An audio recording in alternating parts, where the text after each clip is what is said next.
are back. You're listening to You Would Think, the Philadelphia Flyers podcast. I'm your host, Kyle Collington, and joining me today, once again, it's Mr. Kevin Durso. How are you, buddy?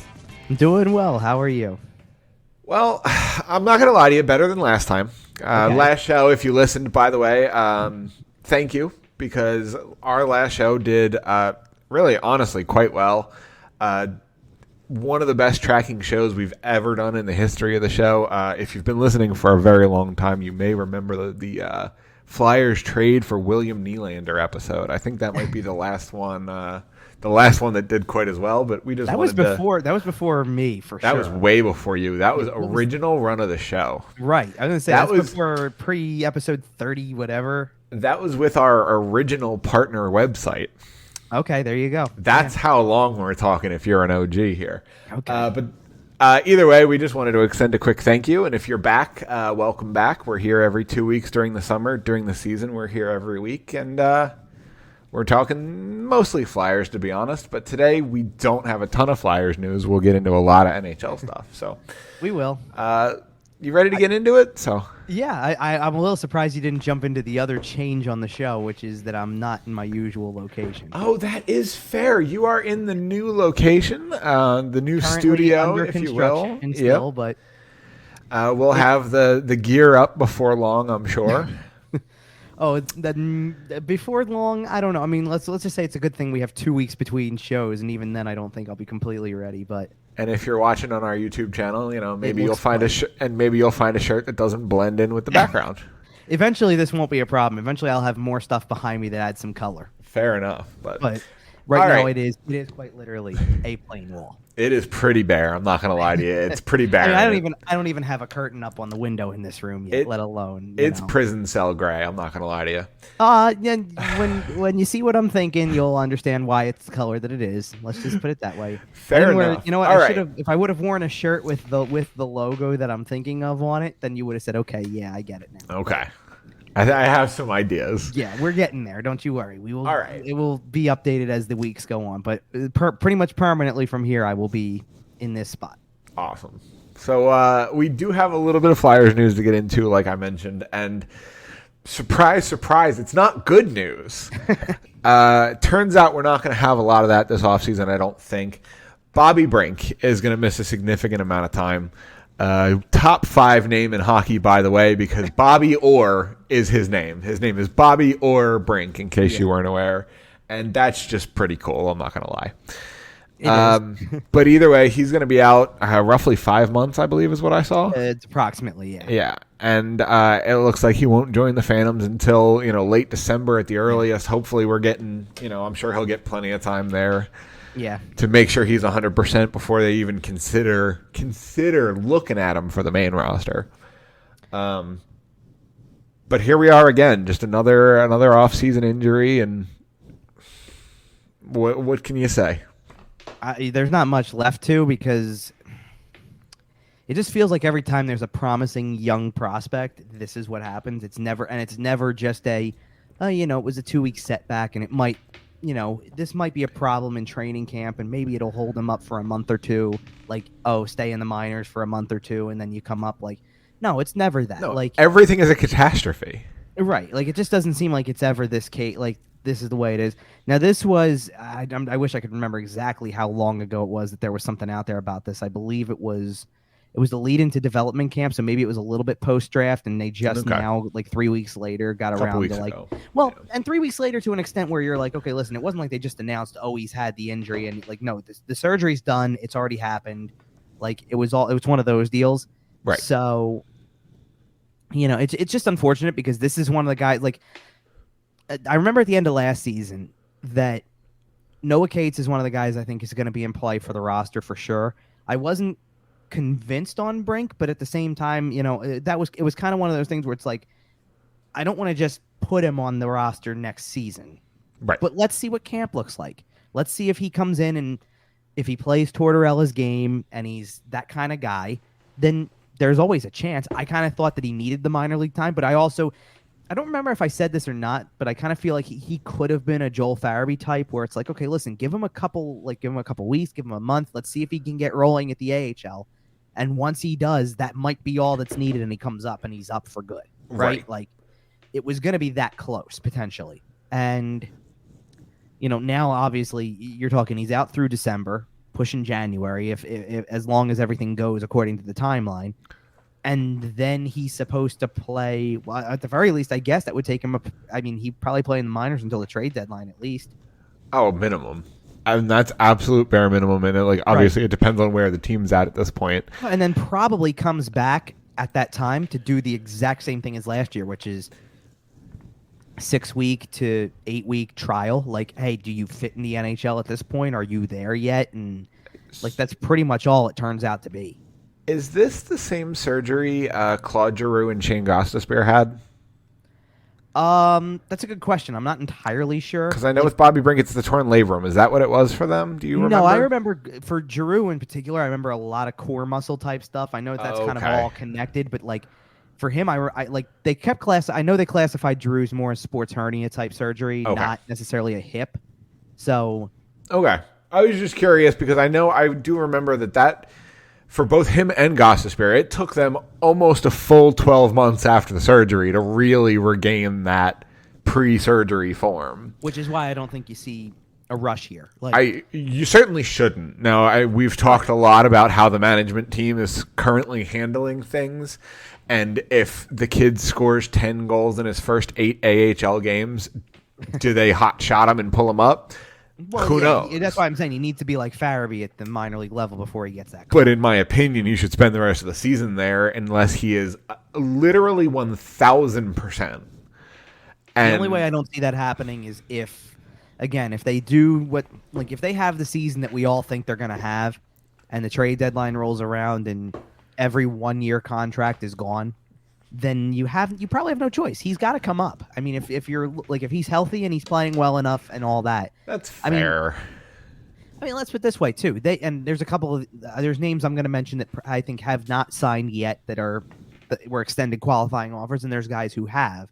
But you've got a whole host of guys who are on the younger side that you're going to try to do. I mean, so far, probably the biggest RFA that re-signed and actually got it's a completely secure deal was Owen Tippett, who got the 2-year deal at $1.5 million per, which, by the way, I think is a very fair deal for him when you think about what he is now. He's too established at the NHL to not give him that kind of money to an extent. I mean, maybe a little less than 1.5, but it was going to be over $1 million. It had to be over $1 million, probably 1.25 bare minimum. So if we're talking 1.5, it's 1.5.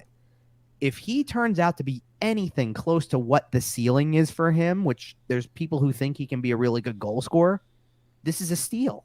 And if not, it's probably fair value for what he gave you last year and what it seems like he could give in general. Like if he's just going to be that bottom 6 player who doesn't take the step, then he's a $1.5 million player. If he's a 20-goal scorer or a 25-goal scorer, he's way more than a $1.5 million player, and you got to steal. Right. To me, it kind of reminds me of a baby version of that bridge deal that Travis Sanheim got. Coming off his ELC, he got that 2-year, 3.25. Right. And it feels a lot like a smaller version of that deal where it's a little bit, yeah. All right, you're getting some money. You're an established player. You're going to be on the roster day one if you're healthy. But you're not there yet, kid. Right. You still have a little bit of road to hoe here. Yeah, exactly. I mean, and then beyond him, Morgan Frost got a very prove-it deal. I mean, everything about it. It was a 1-year deal, $1 million. Prove it. Everything about that. Classic prove-it deal. And then you've got a bunch of guys so far. The most obvious answers to this point. Tanner Lazinski re-signed, and it's it's a 2-year deal. 1 year it's one way. 1 year it's 2-way. I should say. Then the next year it's 1-way, and that's really that doesn't really do anything for. Sometimes that doesn't mean for waiver purposes. It's money. It's your guaranteed salary is this whether you're up or down versus no, if you go down on a 2-way deal, it's a big difference. It's a really big difference. But nonetheless, that's a guy who when trade deadline rolls around, that's a guy you're thinking, is he the guy who's ready? Is it, in Brink's case, assuming he's back from the injury, which he should be by then, is it him? Is it Wade Allison? Is it you're looking at a bunch of guys who you sit there and you go, who's going to be the guys who are going to get called up if they're not up already? And don't you let me tell you 2 other names that I would not be surprised if they're closer by February. Okay. Don't be surprised if you're hearing a lot of Tyson Forrester and Zayd Wisdom. Don't be surprised. They're gonna get closer this year, and they might be on the radar by then. I agree. I think Forrester probably has the better chance at the roster at the kind of right away shot. Forrester's actually got a chance that if he were to impress enough, he could make the team out of camp. I could see that. Like, I don't think it's going to happen, but he's got it. Like, as a former first-round pick, as a guy who is known for, more than anything, known for scoring ability. Now, I think he missed too much time last year to make it. Like, I think he still, he needs more time in the minors, but if he has a really good preseason and you're going into a day one roster that doesn't, Bobby Brink's not competing for a spot. Joel Farabee's not there. There's some holes to fill. And I'm not saying he stays up forever. And when the lineup gets healthier, maybe he's the guy that kind of gets pushed down and back down to the AHL. You know what you're But looking I could for? see him getting that shot in the early season. Yeah. Do you know what you're looking for if that's the case? Okay.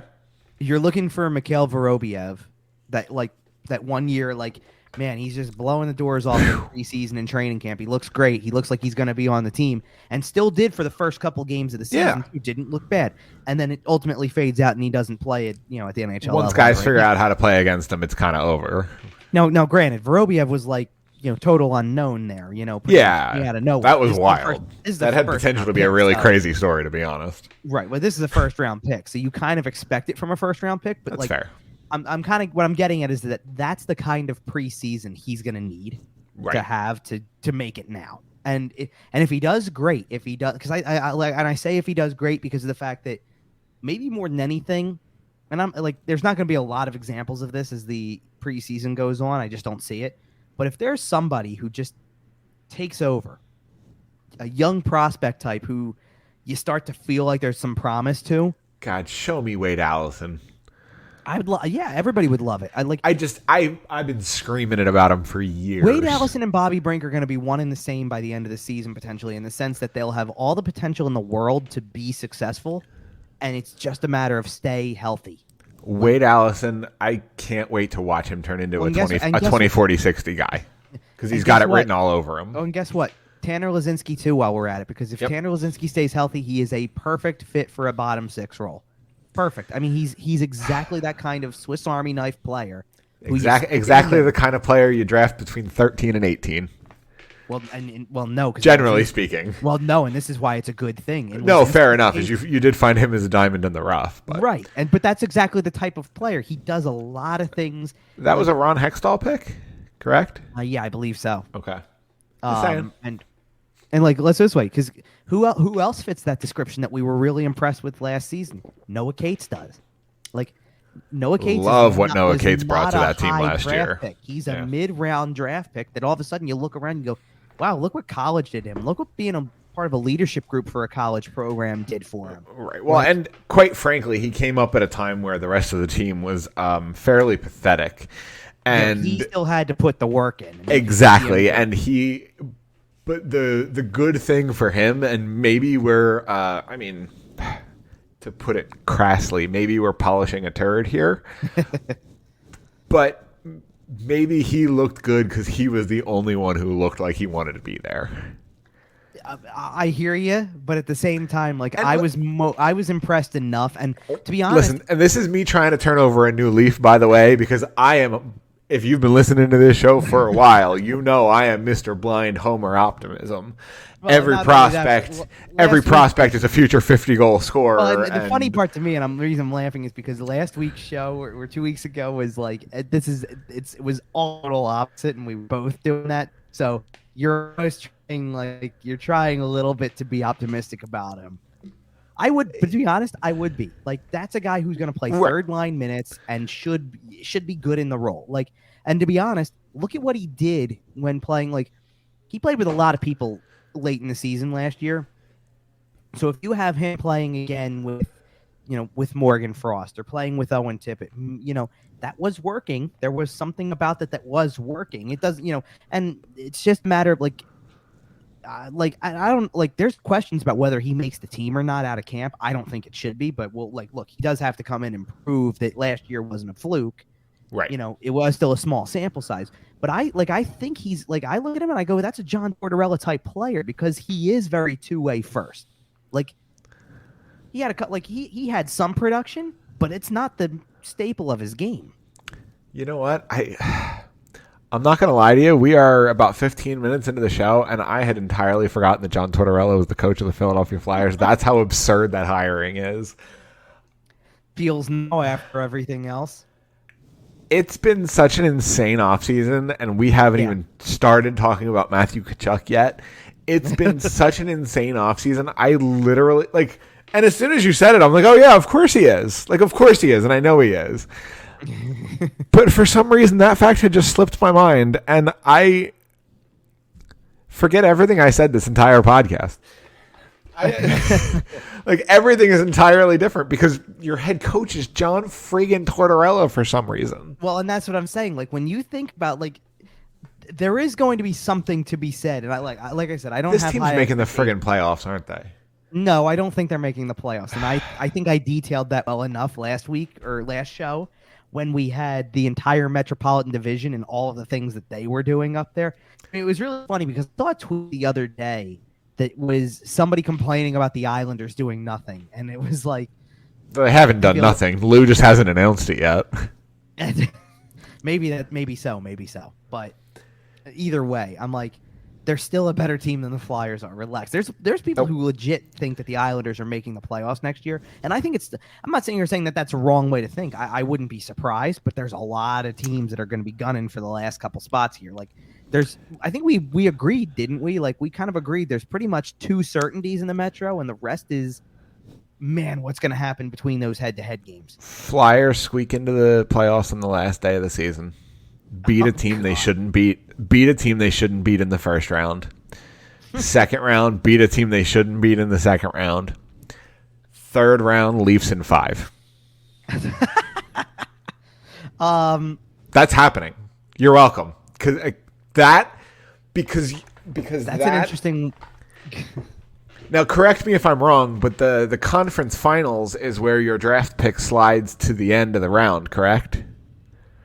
I mean, you're pretty close. Yeah, you're in the last 4. Okay, yeah. Right. So your draft pick slides to the end of the round at that point. So it's about right. Flyers pick 28th, and lather, rinse, repeat. The reason I'm laughing so much is because of the fact that if that happens, then everything we said in the last episode is a completely moot point. No, they're still going to be terrible. No. I'm saying everything we said, though, is a moot point. The episode was literally titled Fire Everyone, and nobody will be getting fired if that's the case. I know, but they still should. They're going to make the playoffs. They're going to make the conference finals. They should still fire everyone. That's how bad they're still going to be. I don't know how they're going to do it. Carter Hart is going to look like 2002 J.S. Yeager had a baby with 2004 Cam Ward and also 2013 Corey Crawford. Wow. All right. It's going to happen. He's going to have a .974 save percentage on the season somehow. He's going to be Henrik Lundqvist on the John Tortorella coach team, right? Yes. Hey, the goaltender just does it all. He's going to be Igor Shesterkin last year when the Rangers couldn't do anything else other than score in transition on occasion. Ryan Ellis gets healthy for the last 20 games of the season. The team wins 18 of the 20 to squeak into the last playoff spot. Wins 18 of 20. Oh my goodness, that would be hysterical. I mean, that would really be hysterical if that happened. Bet it. Responsibly. Okay, hang on a minute. Can I bet that when there's 20 games to go, when it seems like such a long shot, that I'd win all the money? Maximize your odds. Absolutely do that. Bet on them to make the playoffs. With 20 games to go by winning 18. Yep. Bet on them to win the playoffs or make the playoffs. Is that going to be that's got to be a plus 25,000, right? It's going to be a good one, right? It's got to be something ridiculous like that. That if they make the playoffs at that stage, I'm just saying, if it happens, you heard it here first. Okay. And if it didn't, you're not going to remember this anyway, so it's fine. I feel like that's a good transition to our next banner here because that is the whole season's rooted on the word luck. I mean, it really is. If Ryan Ellis is healthy, if Sean Couturier gets healthy, if Joel Farabee gets healthy, if Carter Hart plays well, if this, if that, if Kevin Hayes is still 100%, if Tony DeAngelo is not a giant piece of garbage, if John Tortorella doesn't immediately turn the room just completely dumpster fire toxic. There's so many ifs that you're trying to avoid. But if you avoid them, Yeah. there's a real chance that the Flyers are just freaking good. I mean, sure. Look, I don't want to just on paper it doesn't look like it should work. No. There's nothing about it that looks like it should work. And I don't think it will. Like I've been saying all off season, you don't win on hope. Hope is not a plan, and that's what they're trying to do. So I get where they're coming from. I don't think that Sean Couturier is going to have a bad year. Like I think that he's going to, as long, again, it's an if he stays healthy, but at least he's coming back with not a track record, but with signs that he was already on the verge of being back. It feels more optimistic than the others. I mean, even Kevin Hayes feels more optimistic than the others. Yeah, because he came back and looked great towards the end of the season. I just don't know what version of him you're getting, and if anything else happens again, but again, it's an if statement. The other stuff is all too big of a question mark for me to even think about. You know what I mean? You just the Ellis thing is obviously a gigantic mystery. Who knows with that one? But there's a way that Farabee could be back. Around Thanksgiving, there's a way for that to be possible, but is he going to be that effective player? I don't know. Exactly. And we won't know until we see him. And not only that, but Couturier and Hayes have an advantage coming back from injury that they're going to start when they start. Right. If something does go wrong, it's probably not going to be, it's probably not going to be before training camp begins at the very least. Right. It's going to be a day, maybe it's day one of training camp. Maybe it's the first week of the season. Maybe it's never. But they don't, if they get to day one of the regular season with no problems, they didn't miss anything in a new, first training camp with a new coach. They didn't miss anything. If he ends up missing the start of the season, does Joel Farabee play more games with the Phantoms this time than he did on his original send-down? No. Does he play more games on the rehab start? No, not at all. I mean, you know what he gets? He's lucky if he gets 2 out of 3 on a weekend. That's fair. And then they come back. That's probably fair, but I mean, it also depends on where the team is at the time. If they're 4-26, let them play. You know what? Want to know something interesting though too? You don't really see a whole lot of rehab conditioning things in the minors anymore. Most of what you do is you have guys who just get pushed harder and harder at practice until you're practicing full bore. Now you're ready to get into the game. That's probably fair. That's why I think you think Thanksgiving at the bare minimum, because of the fact that once he does come in, you got to make it all back up, and he's going to learn Tortorella style. He's got to learn all of that behind the 8 ball because he's not going to be there on the first day of training camp. I mean, here's the thing. Maybe he will to an extent. Not that if he's around. Around. If he's operating at 60%. Well, around and able to skate. Right. How long after? Jack Eichel had the same surgery. How long after was he skating / practicing? But it was 3 weeks, wasn't it? Right. So who's to say that he couldn't really get on the ice at training camp if he's just in the quick, hey, before the sessions, rehab skate?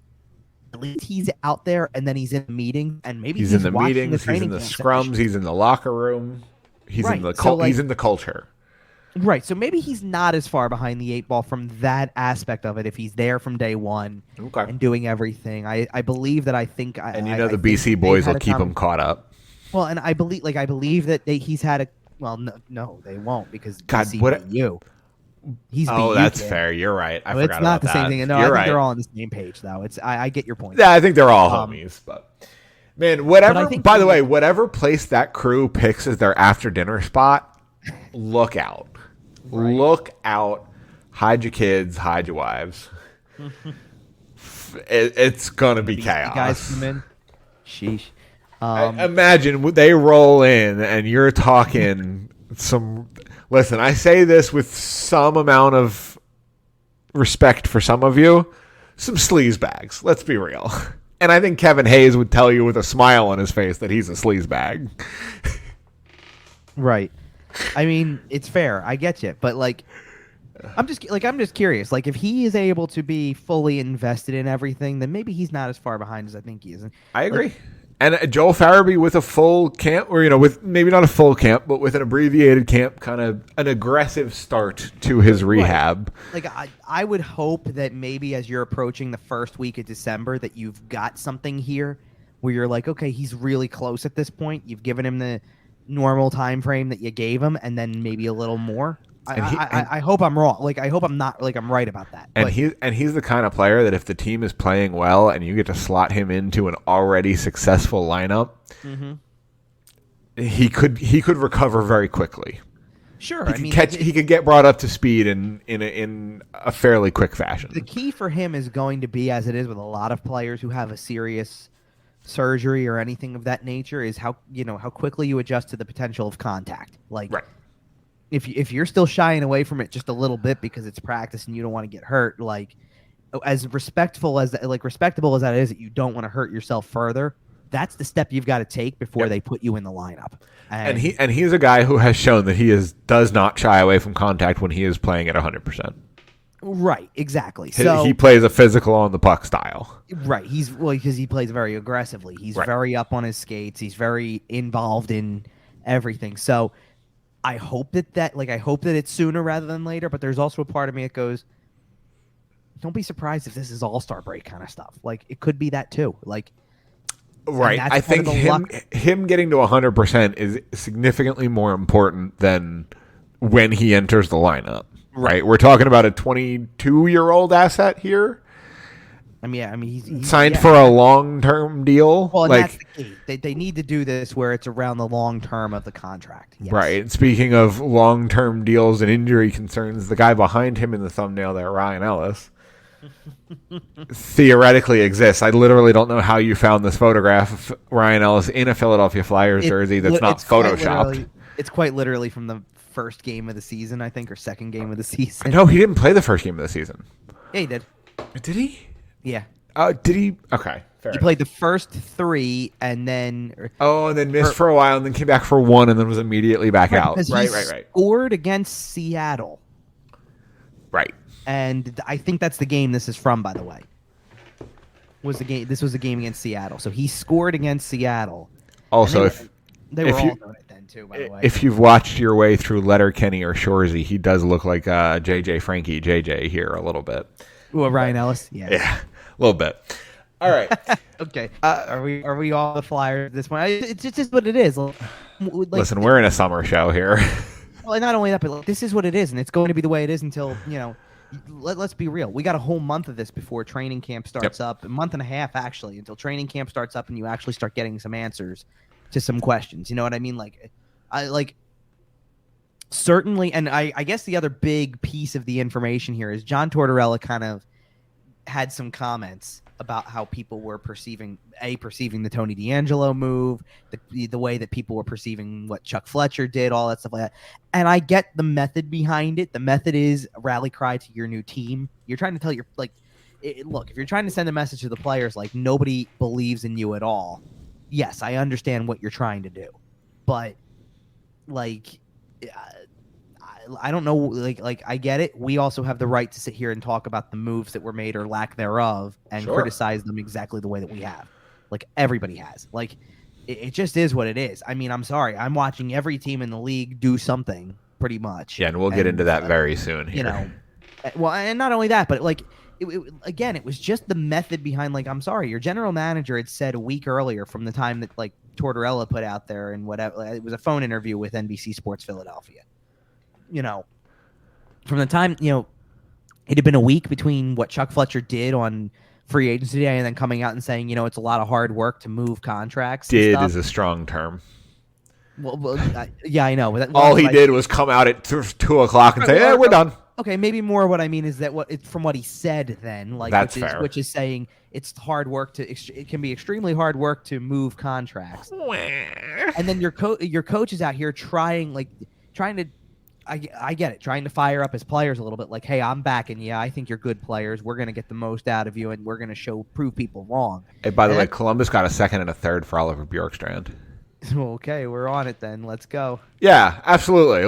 Well, here's the funny part, by the way. There's two people in this picture that are now members of the Columbus Blue Jackets. Yep.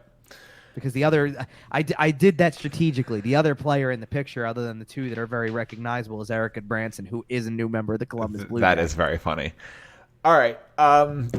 So we're talking about the fact that it's hard to do things. It's hard to move contracts. the Oliver Bjorkstrand contract isn't a great contract. I mean, Seattle needs scoring, and Seattle needs to get to the floor. Sure. So here's the thing. You know what would be nice for that? JVR. And, like, I'm not saying you get a second and a third for him because I know the contract is more. Like, I get it. But, like, there's got to be something there. Like, hello? Chuck, can we call somebody, please? Okay, so the thing is that JVR makes $2 million more than Bjorkstrand does. Sure. That's the first part. Bjorkstrand's a better player. Like, fair. Way better player than JVR at this more stage. Complete player for sure. Sure. And I think you can look at what he did with Columbus last season and say, this is a guy who can help that team. Like I actually look at Seattle and I don't think they're terrible right now. Like, you still have Philip Grubauer in goal. I think your D-core is decent. And, they've added some scoring. Well, yeah, because now in addition to Bjorkstrand in this trade, you added Burakovsky in free agency. You got, and you throw Burakovsky's a great ad for them, by the way. You throw him with Jordan Eberle and Yanni Gourde, and like now all of a sudden it's like, all right, now you've got a little bit of a forward core. I kind of didn't understand their forward core a year ago. I'm starting. Well, the pieces weren't all in place. Well, here's the thing. That's 4 names, right? Okay, 4 names is not a big chunk of your forward core. I didn't mention the 2 names I think everybody's really the most intrigued to see. Okay. Matty Beniers and Shane Wright. Right. Of course. Like, that's the thing. And there's the thing. Now I'm halfway through your forward core. And you're going to complement it with back-end pieces beyond that. So what if that's your top 6? Burakovsky, Bjorkstrand, Eberle, Gourde, Wright, and Beniers. Is it crazy to pick Seattle to make the playoffs? Yes and no. I still think it's too early for them. The reason I would say no, it's not crazy, is because the Pacific was a dumpster fire. I was going to say, look at the Pacific. Like, Calgary is probably good enough that if they want to get in, they're going to get in. Well, we are going to talk about Calgary in a minute because somehow or other, like, that's a whole discussion that goes along with the Chuck Fletcher discussion. Sure. Because if you want to talk about general managers putting in work and finding a way to work with a situation, there it is in a nutshell. That's fair. But I would look at the Pacific, and I would say that there are 2 locks. I would put Vegas as a lock. I would put Edmonton as a lock. Vegas did very interesting thing. Like, their offseason, like, they moved some stuff around, right? Like, they moved some things around, and they're definitely – it's going to be an interesting year for them. I think that the most important thing for them I think they're going to be able to ice a more consistent roster. Last year, they most important thing for them is and throw it. But the most important thing for them is if Mark Stone's not hurt for half the year and Jack Eichel's on the team for the whole year and, all that. I mean, defensively, too, they had the same problems, did they not? Like, defensively, they couldn't keep guys healthy. Putting those 2 on the same line feels like a cheat code. Yeah, it kind of does, doesn't it? Eichel Stone? Well, right, why? Why? Because Eichel's a really skilled forward, obviously, and then Stone's good both ways because Stone gets Selke talk sometimes, fully healthy and plays the whole year. With Patrice Bergeron kind of on the tail end of his career, I know he signed one more year in Boston, or he's expected to. I don't know if that deal was official yet. If he's coming back, it's Boston. Yes, it is. But either way, with him winding down his career, whatever form that takes, Mark Stone just takes over as that guy, right? Like, you expect him to be there every year. Barkov is probably up there, too. Barkov's the guy I think I would think who's going to be that guy. Regardless, in the Pacific, just talking about Seattle being a much better team, going back to that, sorry. Sure. I have Vegas. I have Vegas as a lock. I have Edmonton as a lock. After that, it's a lock. After that, it's a toss-up. I think the LA Kings are good, and they're a real contender to make that spot there. I think Seattle got better. I think they have a chance to compete for it. I think there's a chance Anaheim comes out of the woodwork and has a little bit of fun with it. They had a rough offseason. What Anaheim did? Losing Sonny Milano for nothing is ridiculous. I'm not going to lie. I don't know what they're doing out there. They didn't tender the contract. I know. That's what I'm saying. I don't know what you're doing. You went on vacation too early, whoever your GM. I don't even know who their GM is. The GM in Anaheim now is goodness, Pat Verbeek, I think. Pat Verbeek, okay. Yeah. Vancouver is a team that they have talent. If they made the playoffs, I don't think anyone would be super surprised. It's not the deepest division in the world. No, but like, there's a lot of teams that could do the thing. Even the Sharks, the one team I didn't mention. Let me just bring up something with because I hear you. You're sitting here saying anything about Sonny Milano, and I get it. I'm looking at Anaheim's roster right now. I'm going down alphabetically, so I'm mentioning names out of order of priority level here, but just out of the forward group, I think Max Comtois is a good player. I like him. Solid. Okay, you've got veteran. I believe he cleared waivers this year, so I don't. At one point, yes, but I think he can hopefully bounce back. Yeah, Adam Henrique is a solid vet that you have there, like to lean on. I can't believe he's still in the league. I know. Okay. I do like Silverberg. I think Jakob Silverberg's a good player. Ryan Strome is a good addition. So is Frank Vetrano, along with the other guys who are going to be stars. I mean, like they're going to be stars. Troy Terry and Trevor Zegras. They're going to be stars. Trevor Zegras already is a star. I don't care. I hear you. But you know what I'm saying? Like those four guys at forward already, and then Silverberg, like you've got the makings of a top six that can do some damage. Especially especially for how young Terry and Zegras are. And then your defense is solid too. Because you know why your defense is solid because number one, you just shorted up with John Klingberg for a year. And I get that, it's only a year, but that's a great no-risk shot for them because sure it is, especially either he helps you make a run or you flip him at the deadline, retain half the salary, maybe route it through another team, get it under $2 million on the AAV. Well, exactly, and you get a first-round pick for him, right? And then here's the thing, you've got plenty. Klingberg's just another veteran along with Shattenkirk and Fowler, right? Ben Sherratt fetched a first-round pick this trade deadline, for real. And John Klingberg gets a first-round pick. Well, and then the other headliner of the whole thing at this point is pretty much is the youngest guy on the blue line, but he's going to be a star also. Jamie Drysdale. Jamie Drysdale's a stud. And the fact that you have, at this point, there was a lot of talk that John Gibson was not going to be the goaltender in Anaheim anymore, that he was potentially on the move. I don't get it, man. Well, here's the thing. You don't have to get it because he's still the goaltender in Anaheim. Right. But there was a lot of talk about it, but he's still there. And you've got him and Stolars, which was a good tandem. Stoley the goalie, baby. I thought that was a good tandem last year, by the way. I still think Anthony Stolars is the perfect. He's not a 1B, he's a 2.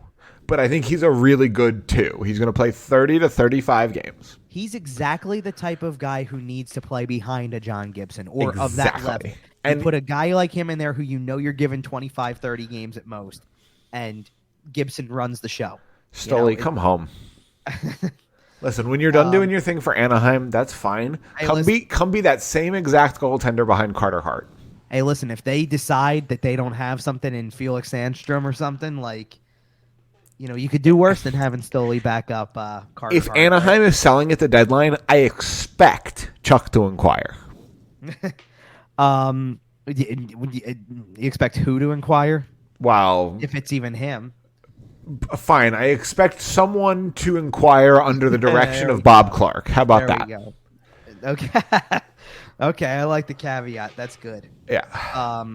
Yeah, you know what? You didn't mention San Jose, like you said. That's the one team I think I wouldn't give much of a shot to. Well, sure, but even then, there's enough talent there. They could put it together. You never know. They've got talent. I think they just have it too limited. You take one of those players out of the picture at forward, and now defensively, they're still they don't have Burns anymore defensively. Yeah, but they never had Burns defensively. Burns was a forward. You know what I mean? I'm saying, but no, but Burns was a good power play guy for them. So you take that off. I mean, you got Erik Karlsson. I get it, but Karlsson's got to stay healthy. Fair. If that doesn't happen, then what? You're going to expect Logan Couture and Timo Meier to run your power play too? But quite frankly, when Karlsson was healthy last year, he looked really good. Yeah, I hear you. Maybe not 2017 Karlsson, because that player was otherworldly freakish, but he looked really good. I think what I'm wondering at this point, because I agree with you that Vegas is probably more of a lock now to get it. They have to be a lock, unless something goes catastrophic there, which, quite frankly, it's Vegas. Might. The key is they need goaltending. Actually, fair. And I'm that's not a question of if Robin Lehner being a good enough goaltender. Can he play the games? Can they get a bbackup who can play behind them? Right? Can you get guys who stay in net? That's the key for them. Edmonton, I think you're right, because Edmonton, to me, addressed their biggest weakness. They've got, the goaltending situation is better. You got to admit it's better. Right. And Calgary, we're going to get into Calgary a little more again, because we're going to talk about the biggest. Yeah, I want to talk about that next. Yeah. Sure. But at this point, Anaheim, like LA was there last year already, so I think they've got a good enough roster to still be there, especially I agree. as the younger guys get more experience. Yeah, you're just Anaheim's concerned about Kopitar falling off. Sure. It's the only major concern. Doughty, too, to a lesser extent. Like Right. you saw Even that it Quick. was the tail end for you saw it was the tail end for Dustin Brown this year. Like, Yep. it is when's it going to be that time for these guys? Yeah, Right. absolutely. Anaheim's got an intriguing roster to me that I would keep an eye on. I don't like. Do I think that Seattle's a playoff contender? Probably not, because I think there's 5 other teams that have a better shot. And the other, believe it or not, I think Vancouver's got a great shot to make the playoffs because they came on strong in the second half. They're not going to have a disastrous first half this year, I don't think, because of the fact that it's Boudreau's team. Right. Like, you start that way. I love what Thatcher Demko brings. I think he's one of those goalies that's on the rise that I would easily put into the top 10 goalies in the league conversation right now. But by the way, shout out to Seattle and Dave Haxtell. They finally have a roster with enough talent for him to appropriately suppress, so that'll go well for them. They have enough young, healthy players to scratch. It's going to be great. I can't wait until he healthy scratches Shane Wright 2 weeks into the season.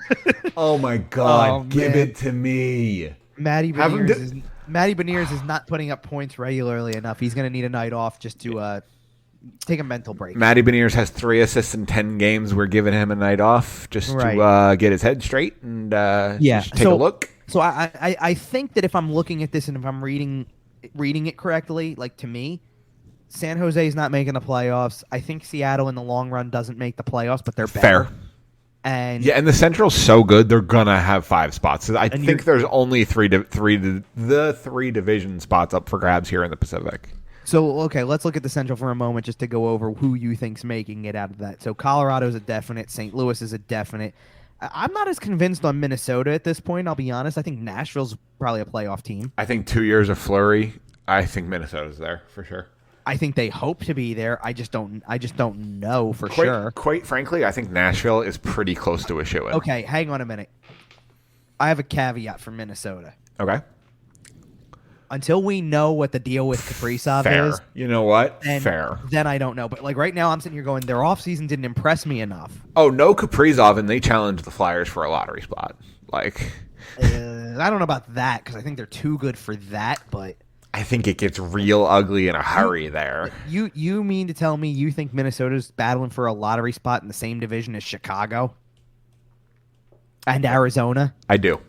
Because I think Arizona is going to take some strides. I don't know if they're going to be good, but I think they're going to take some strides. Is it possible that Winnipeg is the 4th playoff team out of this division? If there is Connor Hellebuck, man. Well, yeah, sure. Like, I think Dallas is better. If I told you, hey, Connor Hellebuck had a 9.38 and a 2.02, and he had 9 shutouts, and they made the playoffs, would you be surprised by that stat line? No, I wouldn't. Right, and he'll win the Vezina, and he'll be in contention for the Hart, and in the same vein, by the way, I feel the same way about Dallas a little bit. Like, you're going to get Jake Ottinger for the whole year now. There's no question anymore. Yeah, but I think there's a better roster in front in Dallas than there is in Winnipeg. Winnipeg is that I agree with borderline. I think Winnipeg is borderline crumbling. I think I really like the way that Dallas is looking right now. I think that they're actually kind of a bit of a. You still have to sign Jason Robertson. Robertson. Yeah, but I just like him as a player anyway, and it's not like he's going anywhere because we're past. Right, and I think they're gonna sign him. Oh, right. It's just how much. That's the question. But right. What I'd be curious about most with Dallas is, well, like, and I get it. You're losing Klingberg now, and we knew that all along. But Heiskanen's the guy. We knew that. Heiskanen's the guy, man. He is on that so blue line. good. He absolutely is. But he is so good at hockey. I think the thing I'm wondering most about Dallas's roster is what more at this stage of their careers anyway. How much more can you get out of Jamie Benn, Tyler Seguin kind of stuff?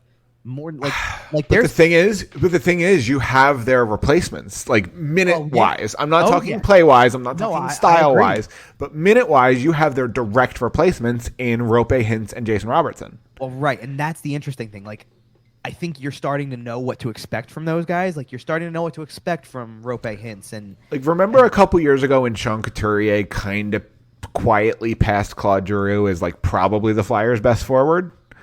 Oh, I think we already saw that last year in Dallas, by the way. Well, right, that's what I'm saying. Jason Robertson. I think Jason Robertson did that this past season. I think he just cleanly passed Tyler Seguin. He's their best forward. He passed everybody. I mean, right. I don't even know if he was in the top 6 at the start of the year. And assuming they get that deal done, and I'm assuming they will, and assuming everyone shows up and is good and blah, blah, blah, he might score 40 every year for the next decade. The fact that you just said that means it's happening tomorrow, by the way. Cool. That's awesome. Good for him. No, get I'm just that money out there. But regardless, like I said, looking at the Pacific real quick, I think Colorado's your lock. St. Louis is a lock. I think Nashville's a lock. And then I think so too, by the way. That's a great point. I think Nashville is a lock. And then you go to Minnesota or Winnipeg for that 5th spot. I don't think anybody in the Pacific is better than Minnesota or Winnipeg. No, I agree with that. I think that at that point in time, so you're putting unless LA makes major strides. I'm gonna point that out. LA is one of those teams they could just put it together and be a wagon out of nowhere. Right. I mean, well, and here's the thing too. Anaheim looked like a playoff team last year until it all fell apart. Yeah. If they can do the same thing at the start and then stay there, I mean, they could be a conversation the All-Star break. Right? Like, it's not impossible. I mean, let's put it this way. Everybody could be in the conversation at the All-Star break. I mean, every team we're calling a bubble team at this point, LA, Anaheim, Vancouver, Winnipeg, Dallas, Minnesota, you name it. They could all be, like, we're pretty much in agreement. Chicago, Arizona, not going to make it. And then on the other side, San Jose and Seattle are probably not going to make it. And the rest, it's pretty wide open. There's going to be some battles for some playoff spots. First of all, I think it's funny that we're having this conversation today because the last show was all Eastern Conference, so we really kind of had it out with the Eastern Conference. We got to get to the trade, though. Well, yeah, absolutely. We got to get this trade. The team that won the West last year, it's interesting that we're talking about the West because the team that won the West last year, we talked about Johnny Gaudreau leaving in free agency. Turns out they lost another piece of their 100-100-100 line. Matthew Tkachuk informed the team that he would not be re-signing there in free agency, and as such, his rights were dealt to Florida. Here is the whole trade: the Florida Panthers receive Matthew Tkachuk and a conditional 2025 4th-round pick. Well, we can talk about the conditions later; they don't matter. In return, the Flames get Jonathan Huberdeau, MacKenzie Weegar, Cole Schwindt, and a conditional 2025 first-round pick. Both of those picks can become 2026. It doesn't really matter, like I said. The big pieces here are Matthew Tkachuk for essentially Jonathan Huberdeau and MacKenzie Weegar is the biggest chunk of the trade. So what's your breakdown here? So first of all, a couple things, because number one, I think that the first most important thing to talk about with this trade is the fact that I'm gonna go back to the other picture really quick because we're talking about Tkachuk here specifically on this part. This is the precedent that's going to set a tone and a trend in the NHL. The fact that essentially Matthew Tkachuk signed with Calgary to have the new contract traded. It was quite legitimately the first sign and trade NHL deal. We love that. This is going to happen more often in the future. Now that it's been done, somebody was a groundbreaker here. This is going to happen way more in the future. And so here's my breakdown of the whole thing. From Florida's standpoint, I do was it an overpay? Yes. I'll get into that in a minute, though. I think that Tkachuk is a good fit for them. I think that he'll fit in really well there. I think he'll be productive. I mean, you're going to put him with Barkov, and that's where you start, right? But you're saying you think it was a bit of an overpay. I think you had to do it to make the money work. Partially. I'll get into that in a second when we get more to what Calgary got. Yeah. But Brad Treliving did phenomenally in this trade, by the way. Yeah, here's the reason why. And there's been I don't think this is a bad deal for Florida. I think that at the end of the day, if someone told you, if Matthew Tkachuk was just a free agent, just an unrestricted free agent, not an RFA that needed to re-sign and do all that, right? All that stuff. If he was a UFA and signed somewhere for 8 years, $9.5 million per, I think a lot of people would sit there and say that's a really good deal for him at this stage of his career, right? He's 26. think he's a little younger than 24, something like that. You're getting essentially his he's 24. That's right. Okay. So, it's 24. So you're getting the rest of his prime. You're getting his prime. Oh, you're getting his whole prime at that point. Yes, Right. you are getting 24 to 32. Look at how good that sounds. Like, from that standpoint, I love it. I think you're getting a player you're going to see his best years in Florida now. That's the way it is, and he's agreed to be part of that. And Barkov Tkachuk is going to be so annoying to play against. Sure it is. Of course it is. Because here's the thing. Barkov's a monster and Tkachuk's a monster in different ways. And he's sandpaper. He is so, like, for a skill forward, he's sandpaper. It's like playing against Patrice Bergeron and Brad Marchand. A little bit, yeah. It's like playing against Nicholas Backstrom and Tom Wilson. I like your first comparison better. I fair. like your fair. Bergeron Marchand thing. You know what the difference is, though? Because both of them can produce to that level. Tkachuk's way bigger than Brad Marchand. Tkachuk is a monster. Like, physically, he's he's a horse. Like, here's the thing. Look at the picture. It's up on the screen right now if you're watching on YouTube. Okay, that's not fair. Johnny Gaudreau is very small. No, but Brad Marchand's not much taller. That's fair. Than Gaudreau is. And look at the way that Tkachuk looks next. It also kind of looks like Johnny Gaudreau's falling a little bit here. It does a little, but Okay. It's fine. Either way. There has been a lot of heat on Bill Zito in Florida for the fact that basically, in addition to the players he traded in this deal, you also made a bunch of big trades, or supposedly big trades. Like they don't have first round picks for a while, like the next 3 seasons. Right, pending lottery results, their next guaranteed first round pick is 2026. Correct. And that's insane. Exactly. So and a lot of we people talk about Chuck Fletcher managing for picks that he's never going to make. Bill Zito's hoping he's here to ride this out, but their window's open. Well, exactly. Like, they have Sergei Bobrovsky making $10 million. Like, your window's wide open. You got to go. Here's the funny part to me, and this is I like goaltending wise, they're fine because you've got Spencer Knight's now, and I know great. Bobrovsky's making a lot of money, and he is getting older. I think that like as we're getting toward the tail end of that contract for Bobrovsky, they're going to transition to Spencer Knight beautifully. Well, that's the reason why I like it. Yep. Like, I've always expected that the contract that Bobrovsky signed to make $10 million a year, he was going to start to break down physically at the end of that because of the fact that that's the style he plays.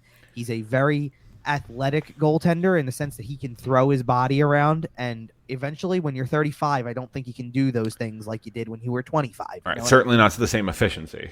Right.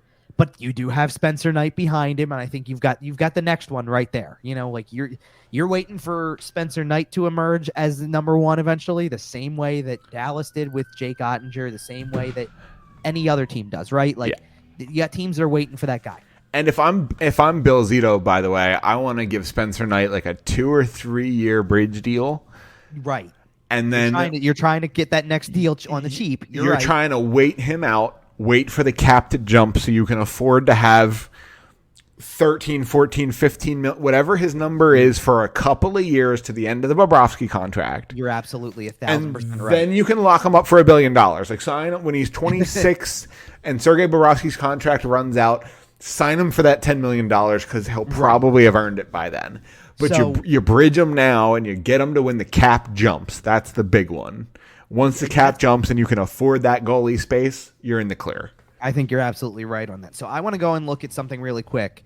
So I want to look at Florida's forward group for a second because I'm going to just pull out the names that I feel comfortable with, like that these are good players.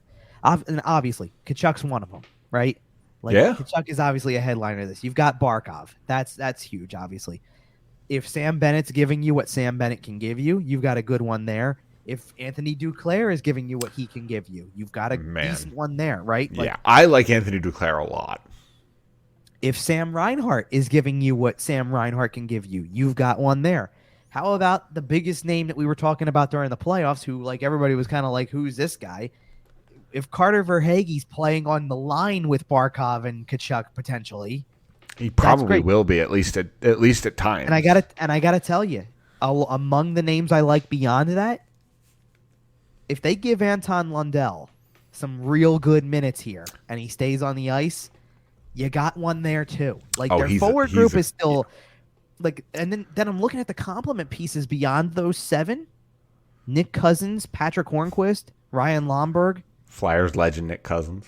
Well, you got another Flyer legend on the roster now too. You got Flyers legend Jerry Mayhew on the roster too. Oh yeah, baby. I actually, by the way, underrated part of the roster as I'm looking through it. Chris Tierney. Okay. Like, you're looking for fourth line guys. That's what he is, right? And by the way, another underrated free agency move: Robert Hagg to Detroit. Keep an eye on it. My concern, and it's the biggest thing to me, and I'll flip the picture really quick because it's the biggest thing they gave up to me in the deal. It's not Huberdeau, in my opinion. You think it's MacKenzie Weegar? Weegar. Okay. Like, because I don't know, like, outside of Ekblad, who's the guy? Like, by the way, I don't want to understate Huberdeau for Tkachuk. Like, these are 200-point scorers. Tkachuk was, I think Tkachuk was something like 5th or 6th in league scoring last year, and Huberdeau was 2nd. Tied for 2nd with Gaudreau, I think, right? 2nd in league scoring and got traded. And they had to add sweeteners. That's how insane this deal is. I know. They had to add a first-round pick in MacKenzie Weegar. Isn't it okay? So isn't it pretty crazy that at this point you've got Tkachuk was 8th in the league in scoring. Hey, Calgary fans, what's it like to have a GM who knows what value is? Tkachuk was 8th in the league in scoring. 8th, okay. Okay. Gaudreau and Huberdeau tied for 2nd. All three of them have been on the move. We're sitting here asking. Wild. We just did the last thing where we were talking about all the teams in the Central and the Pacific, and we just asked the question. Well, what happens with Kirill Kaprizov if he's playing? Because we know that there was a whole thing with that. He was 5th in the league in scoring. Wild. The top 10 might look entirely different next year, and it won't have anything to do with on the like. Well, and then take out the guys who you knew weren't going anywhere. Like, Connor McDavid led the league in scoring, so I wonder if he was going anywhere. You think Leon Draisaitl's there too? Right? Austin Matthews tied for 6th with Steven Stamkos. Are those guys going anywhere different next year? No, of course not. To be fair, there's always a chance Stamkos isn't there just because he's getting older. Not right now. Not after 3 straight Stanley Cup final appearances as your captain. You don't do that. 2.5 final appearances. Let's be honest. Come on. No, I'm saying 3 years in a row. He's your captain, getting you there. I hear you. He didn't play in the final. Yes, I get that. He played a shift and a half. Still scored a goal. He sure did. All counts. All right, so like I look at this deal and I sit there like I think Weegar's the bigger part of the whole thing. Like honestly, and the wrinkle on the deal is that the fact that Huberdeau and Weegar both have 1 year remaining. Right, and that's why, like I even said, I understood why it cost a lot of money because you got the guarantee that Tkachuk signed. Right. If this was a straight up deal, Tkachuk's going to Florida, but you're not getting a huge deal out of him. You're getting his rights, and you negotiate with him now. Then it's not the same deal. But he signed the contract, 8 years, $9.5 million per. To go over and be part of this, right? Like to be part of this group, and it's a long-term thing. Huberdeau and Weegar, you've got to convince him. Like that's when it's a home run for Calgary. Like this is a good deal for Florida, and it's a good deal for Calgary. Sure, it will become a great home run level deal for Calgary if they long-term both of these guys. Yeah, and if they don't, again, they have 1 year remaining. They're prime assets to flip at the deadline, and. Are you telling me Jonathan Huberdeau isn't going to fetch just a ridiculous return for half a year at a reduced salary for a playoff run? The only reason I'm disagreeing here is it's not that they wouldn't. They're not going to be in a position to sell. No, I agree, and I think they're going to be a good team. They're going to sit here and go, well, we're making a playoff push, and we've got to stick with this. And that does put them in a tough spot. Right, like they won't be. There's not going to be an opportunity. There's no way that they will be able to. But if the deal with these guys, knowing where they're going to be. But it's a nice insurance policy to know that if the wheels fall off and God forbid Jacob Markstrom gets hurt and your whole season kind of crumbles a little bit, you have a really good break glass in case of emergency. And there's nothing that says that by the time we're a month from now, by the time we're wrapping up the offseason and getting ready for training camps, that one or both have not signed a deal. Long-term deals. Absolutely. Right? Like, and to be honest, the guy who, I think Huberdeau is going to probably hold out for a little on this because if he replicates last season, he's going to make a lot of money. We know this. He shouldn't sign a year early unless Brad Treliving sweethearts him. No, but could you see Weegar doing it? Yeah. And that's what I'm saying. Yep. If you sign MacKenzie Weegar long-term in Calgary. 5 years, $6 million per for a player of MacKenzie Weegar's caliber? Because Weegar was playing, if I'm not mistaken, wasn't he top pairing with Ekblad? He was up there. He was in the top 4 for sure. And that's what I'm asking. That's what I'm asking. I'm going, who plays with Ekblad now? Like the best name that I saw. Radko Gudas. No, it wasn't him, but I hear you. The guy who I saw people putting with him was Gustav Forsling, but it's like, okay, that's not a comparison to me. Like Forsling's a nice defenseman, definitely top 4 worthy, but not top pair worthy. Right. And you're taking a hit there, I think. That's like, fair. I don't know, like who else besides that? Like, you gonna move Brandon Montour up?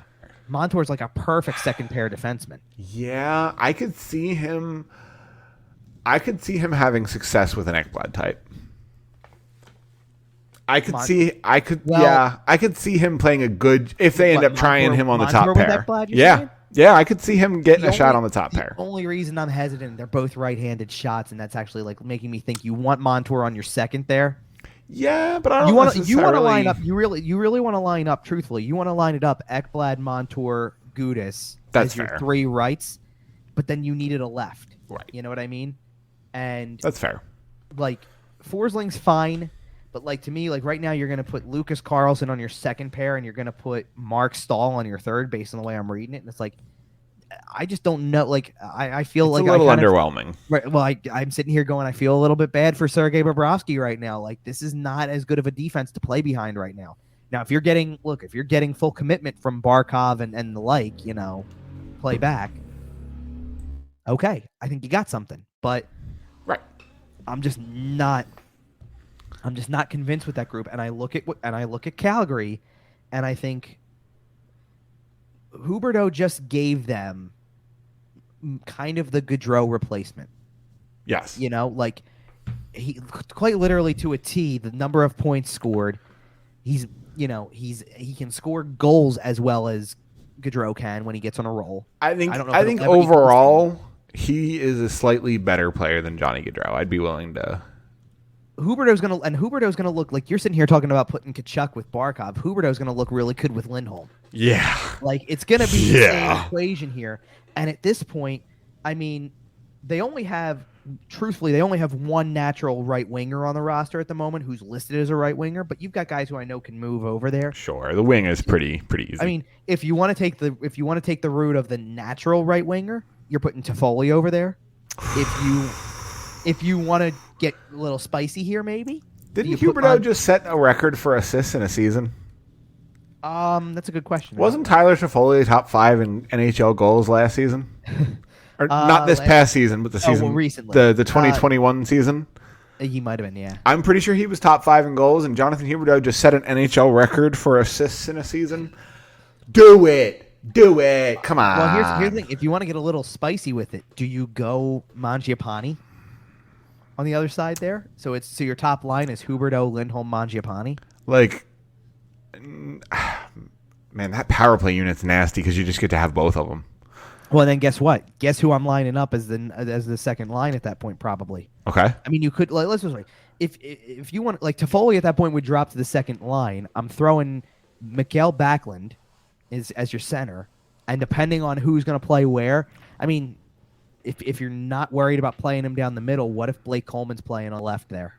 Man, that's actually a nice little second line. Or if not him, what if it's Dylan Dubé? Like, they've got players. I think I like Blake Coleman there, but I wouldn't mind putting Dylan Dubé there sometimes. And it could be totally different. Like, guess what? If you find somebody else, like, who's to say they're done? Right, and you can change. We've seen people change lines mid-game, mid-shift half the time. Like imagine if you didn't have to do that. Like, what if you've got something else up your sleeve right now that's going to put somebody on the right wing on that line with Huberdeau and Lindholm? We're not done yet. And your second line is Backlund with Mangiapane and Toffoli. There are dominoes still to fall. Like, the league's not done yet. They can't be. Nazem Kadri's not signed. The Islanders haven't announced anything. Like, the league can't be done. There has to be movement. Well, so it's funny that you say this because I want to go into something that's because I'm checking something first. Okay. See, nothing else has really happened, so I do think we should, like. No, wait. Here's the thing. They have the money. Calgary at the moment, assuming that this includes everybody. I'm just double checking to make sure it includes Huberdeau and it includes Weegar, and it does. They still have over $9 million of cap space left. I saw it already pitched once, and I'll say it on here because you just mentioned his name as still being out there. What if you replaced Johnny Gaudreau with Jonathan Huberdeau through this trade? And what if your replacement to Matthew Tkachuk is, hey, Nazem Kadri's out there. Let's go sign him. Is that making lemonade out of lemons when you knew Gaudreau probably wasn't going to sign? And your only problem there is you still don't have Mangiapane and Shillington signed. Right. So you don't have the money you think you have. You don't complete. Well, here, the only way. You don't have the money for Nazem Kadri.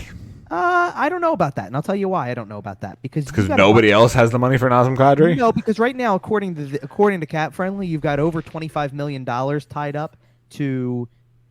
Oh, you have LTIR spots? To 9 defensemen. Oh, you can move some of that out. Right, like some of this is going to move. Like you're going to put somebody on waivers. Like they did resign. Like, but even then, like here's the thing. Okay, who cares if they don't add Kadri specifically? There's still other free agents out that they could add, or they could try to make another trade or whatever. I like their defensive core. Like with Weegar in it now, you've got Hanifin, Anderson, Tanev, Zadorov, Valimaki, Shillington. Like you've got that's a good 7. And Jacob Markstrom behind. Who has been a very solid goalie throughout his career. Like, at times a spectacular goalie, quite frankly. Like, this team is not going to really miss as much of a beat as people think, even though they lost their 2 best forwards. I agree. You know what I mean? And I don't like at this point. If you're asking me at some point, hey, you know what? Like, where do things go from here in terms of like, okay, we've had this discussion. Like, we sat here, we just looked at the Pacific, we looked at the Central. We're like, okay, who are the playoff teams? Who aren't the playoff teams? And obviously, we've done this with the Metro because we basically put the Flyers at the bottom and then just debated who else is in there. Filled it in from there. But if you're looking at the Atlantic and you're asking yourself, where do the points come from? I think a good chunk of the points come from Florida's total from last year. Like, I don't think Florida's getting 120 points this time around. Do you? I don't. Here's I don't the thing, see though. it. I can though. Like the reason. Okay, there's a reason why I can't, and it has nothing necessarily to do with the fact that they don't have players. I think the other teams are better. Like now, your games against Detroit aren't a shoo-in anymore. Your games against. But Florida has the one factor that has you in the game every single night. They have the goaltending.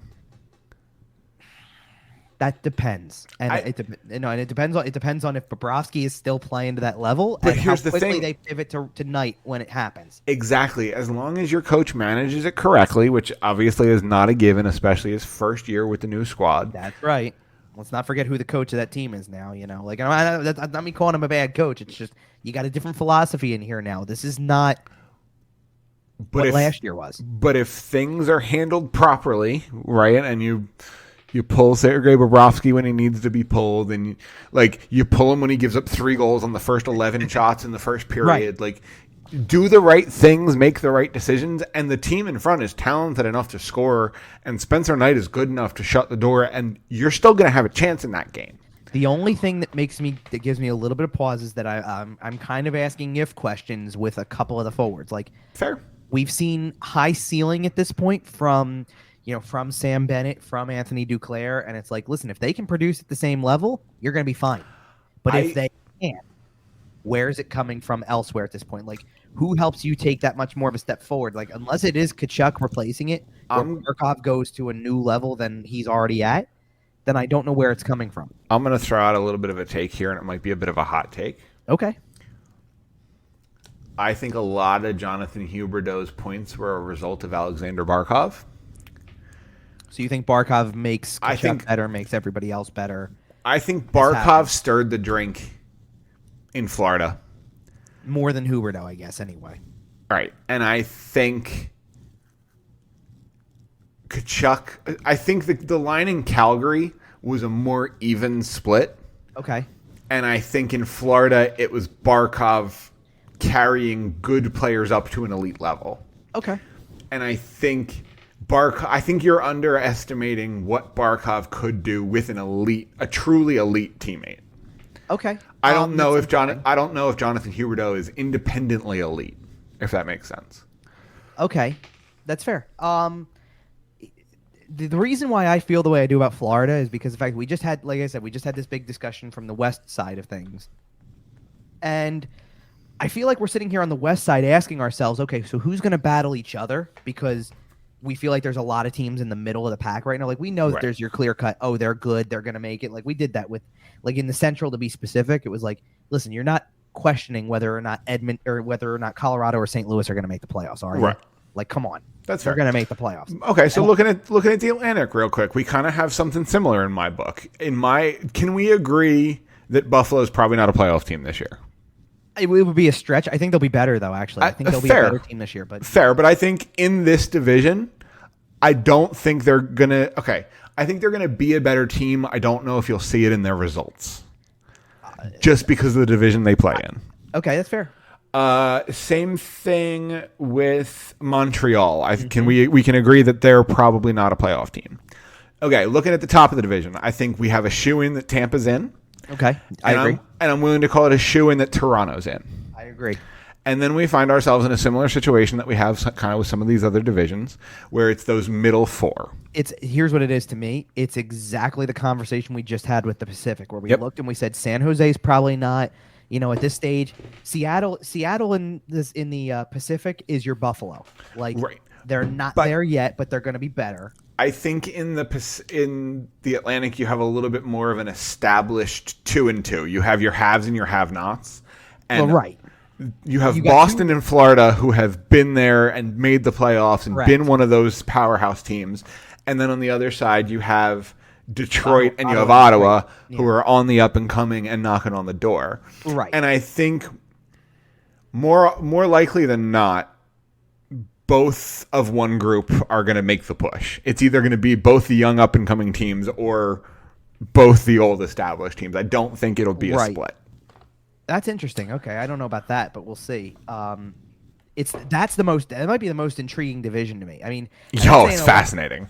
And that's saying a lot with the way that the Metro looks, and it's saying a lot with the way that the Pacific looks and all that type of stuff. Like, it's going to be an interesting league this year. The mix changed dramatically.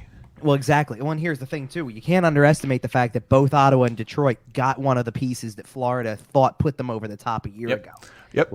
And we're starting to see the churn of the flat salary cap. Like, we're really starting to see that churn because how many of these guys filtered to Detroit or Ottawa or Anaheim or like these teams that have kind of been at the bottom but are kind of starting to make their run.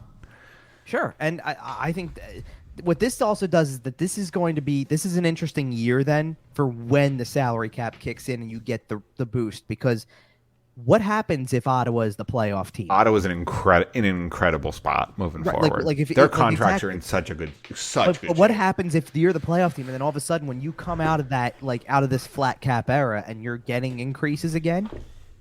What happens when you have the money again and all of a sudden you're now the good team? I don't know. Young players, you know what I mean? I don't know how Ottawa stumbled ass backwards out of the Erik Karlsson trade and somehow ended up just setting themselves up for a wide open Stanley Cup decade. Like it's insane.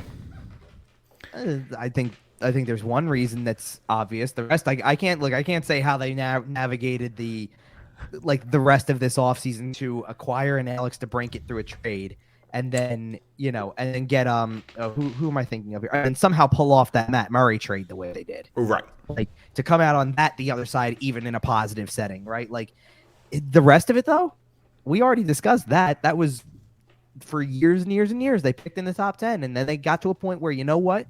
Picking 7th overall, that's all right. We're comfortable trading that pick to go ahead and get Alex to bring it now. Yep. Sure you are, because you picked from the top 5. Because you're ready to go win. Right. Because you picked in the top 5 for 3 years, you've got superstar. Like he's the same age as all your guys who are already there and ready to go. Right. Exactly. Yep. Like that's how you do that stuff. So absolutely, do I think that there's I think that stuff is. But this is the thing, right? This is to tie it all back together, put a bow on it with all this stuff.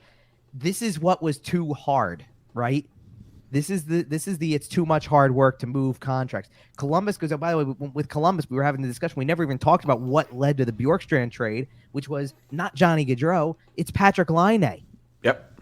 Which, hey, good for you. You've got Patrik Laine, and you found a way to make a deal. I mean, they're connected. They knew when they signed Johnny Gaudreau that Bjorkstrand was probably on the way out if they wanted to keep Laine. So, I mean, they're all kind of know related. I don't They know knew if they'd have to move somebody. Right. I don't think they knew it was Bjorkstrand yet because I think That's that was a fair. tough. I think that was a tough sell for them. I think they really like Bjorkstrand. But I agree, especially after guys like Foligno and Atkinson have left that town in recent years. Like, shedding off another Columbus original is, you're turning into Vegas a little bit here. I mean, that's a whole other interesting roster discussion because at this point, the guy who is the captain is the guy. I mean, you don't really get much more original at this point than Boone Jenner, right? No, fair enough. Like at this point, the next name that I see that I sit there and go, oh yeah, that guy's been around for a little while is probably Eric Robinson. Zach Werenski. Well, forward wise, I meant but okay, fair enough. But if we're talking career long Blue Jackets, though, Werenski's got to be near the top of that list. No, because guess what? If on defense, if it's not only Werenski, but the only other name I see that I know has been there for a little bit, Gavrikov. Okay, like that's it. And he just came up recently. Right, but that's he's been around for long enough. Yeah, a couple years now for sure. Like everybody else is kind of they made some deals. They were like for God's sakes, one of the guys they have on defense that is a bigger name for them is Jake Bean. He just got there a year ago because he was part of the Seth Jones thing. Yep. You know what I mean? And I think he's going to be good there. Adam Bachquist is really good out of them. That was a good pickup from Chicago. That's another one. Former top 15 pick. I don't know why he was available for free, but whatever. All right. I hear you. There was a lot anyway, of stuff. And then, I think it's about time we get out of here. We have anything else to cross off the list here, or are we okay to send her to our app? Like I said, it was when it's when you realize you're sitting here and we're talking I even tweeted and it turned out to be a pretty popular tweet, not gonna lie, because I put out there Columbus signed Laine that the same day, then they traded Bjorkstrand, and I turned around and I threw out there, man, so they signed two big name but they signed two big names, make two big signings for a lot of money, and then traded a contract to get some cap space back. Must have been a lot of hard work today from the Columbus front office, right? To do all that, they might have had to make 4 or 5 phone calls. It's crazy. That between that and the Tkachuk, Huberdeau, Weegar trade and all of that stuff, it took what Chuck Fletcher said the week before our last show and after free agency and waving the white flag. My job's really hard, guys. Right, it took that and it threw it out the window. You can't now you have no leg to stand on with that comment because other GMs went to work. Right. Yes, and here's the thing, in Columbus, no excuses, Chuck. But in Columbus's standpoint, is it hard work? Yeah, it is. You know why? Because it's a lot of negotiation to make it happen. For one, with the two players that you did keep, and then then you're trading a guy you don't want to trade, but you're sitting here in your mind going, "We have to do this." And then guess what? You got a decent return and enough, a good enough return for him. It's worthy. You got 2 draft picks back. Yep. Okay. You did what you had to do. It's unfortunate. You would have liked to have kept the guy. I can't wait until Chuck Fletcher trades a 2nd-round pick to get rid of JVR. But I can't wait. But this whole thing, and the whole thing with the Florida, Calgary lost Johnny Gaudreau and then was in the position where it's we're gonna lose Matthew Tkachuk as well. He doesn't want to sign here. We're backed into a corner. There's nothing we knew. Talk about that too. By the way, that takes 2 things for Chuck Fletcher and puts it against him because number one was a no leverage situation kind of. The only leverage they had was exactly what they did, sign and trade. But you know what? I also want to give Matthew Tkachuk credit because he didn't – there was no demand. There was no I can only go here. I can only go there. He did go to a place eventually where it was listen, let's work out a deal and then send your Let's deal. make something happen. Right. He was in a spot where he didn't technically have leverage because he didn't technically have a no trade or anything like that. But he had leverage because the trade wasn't going to happen unless there was a contract in place. There was also no reason that Calgary should have ended up with a guy like Huberdeau. No, for sure. Out of a deal like that, other than the fact that yes, he did sign the. I get when it. Yes, when you're Barry Zito and he has to trade the guy, yeah. Brad Treliving has to trade him. Here's the thing. Can I be honest? That trade came across and it said Florida. And I was surprised. Me too.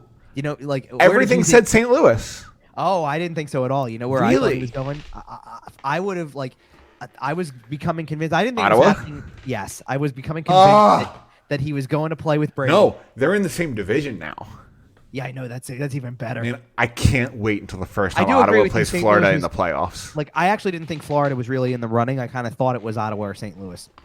Right. But I thought it was one or the other. It's either he's going back to where he grew up, which is like the same. He grew up in like I get it. Like sure. His father Keith played in Phoenix and played in St. Louis. Like I get it. Sure. But he's either going back to a place where he's very familiar with, as in St. Louis, or he's going to play with Brady. It's one of the two. Like that's the way I felt. And he opted for look, I can't blame him. He opted for sunny Florida with Imagine playing against a power play unit that has Brady Tkachuk, Matthew Tkachuk, Claude Giroux, and Thomas Chabot, and then Alex DeBrincat. And like pick your fifth, right? Alex DeBrincat probably. Hello, like do you like? Hello. Here's the worst part about what you just said. Okay. Yeah, Chabot's the only like defenseman that they had. Like he's the top defenseman, so he's a homegrown guy too. And Brady Tkachuk they would have drafted and molded, but you didn't even get to like your second unit becomes Josh Norris, Batherson, Stützle. Yep. Formenton probably or something. Your first overtime unit is Tkachuk, Chabot. Holy crap! Your second is Norris, Giroux, Stützle. No, because you have to put a defenseman out there, so it would be. You don't have to. Fine. So Claude Giroux's defenseman. Stützle, Giroux. Who's your defenseman on that? No, I think actually it was funnier the way you did it because Giroux's your defenseman. Quite frankly, why not? But I'm an advocate for more aggressive strategies and 3-on-3 over. I love that we're either way here on this note. We have completely gone off the rails here. This is what you're expecting out of summer shows. You can find us on YouTube. Check us out over there, YWT Podcast. We'll pop right up. We've been doing great stuff over there. We really do appreciate your subscriptions. You can find us on Facebook, Instagram, Podbean, iTunes, Google Podcasts, Spotify, SportsTalkPhilly.com. We are all over the place. Follow Kevin at Kevin_Durso. Follow Sports Talk Philly at Sports Talk PHL. Follow the show at YWT Podcast. That's about it, Kevin. Anything else you got? Nope. Until next all right. time. I can't wait to see the upgrades on the studio you've made for the next show, if any. I don't think it's gonna be as many as you think in the beginning. Well, I can't wait for the end result. So we'll see what we got next week. Maybe you know what? And this is really setting the bar like down the road here. Maybe by training, maybe by training camp. I mean, I'm so not there yet. I mean, for goodness sake, I still have it. Like, there's going to be a TV on the wall in here, so I can utilize that while I work and stuff. The TV is sitting on the floor right now because I don't even have I'm not even in a position to start mounting stuff on the walls yet. So love it. When I am, believe me, I've got a good reserve of things to put around me in here. Oh, I know. I'm excited to see what ends up making the production angle. But here's the thing: as you and everybody who will watch this on YouTube can see, not even the jersey that's typically behind me has made it yet. No, we got to get something for the next show though. Even if it's just the jersey. I will do my best. Here's the thing. There is like I can't tell you the number of things I've built furniture-wise in the last 2 weeks. Fair. So eventually there is I would like to have something behind me that gives me something more, Okay. Like, hey, I've got some shelves. I've got a place to hang jerseys so we can make this a little bit more expansive than what it is. Somewhere to put all the pucks. Yeah.